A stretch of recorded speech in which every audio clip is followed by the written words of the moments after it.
तोहरा सूरज के संगे सुघाराई बाटे तोहरा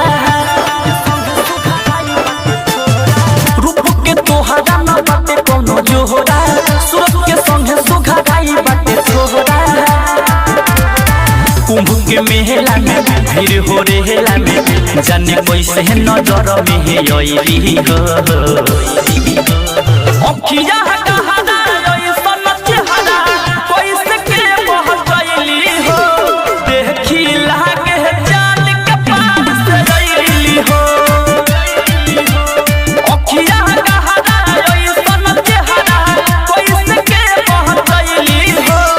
लागे देखी जान के पार से गईली हो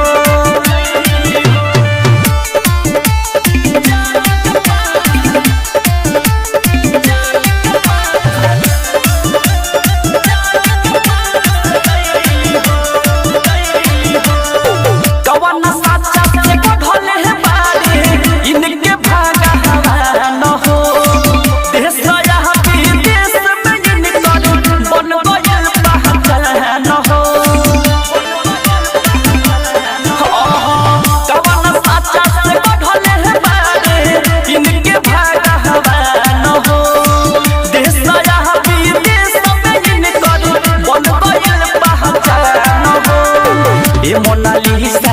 बारू तू बिहिसा ई तो सबके दीवाना बनैली हो अखिया कहाना ऐसन चेहरा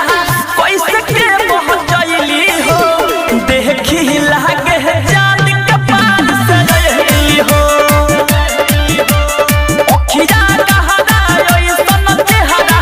कैसे के बहकैली हो देखी लागे जान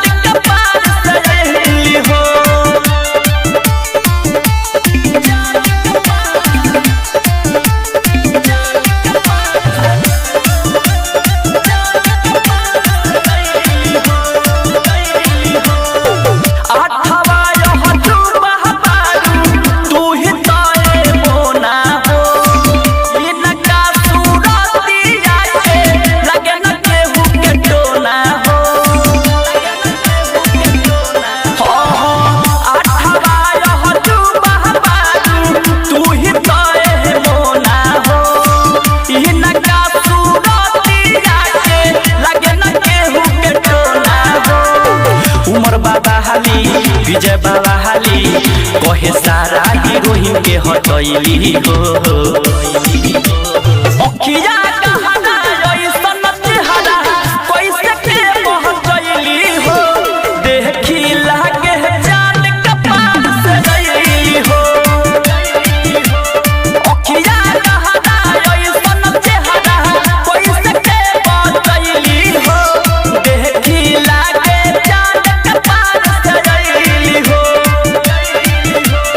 रागनी रिकॉर्डिंग स्टूडियो गोहे गुरमिया नहर चौक।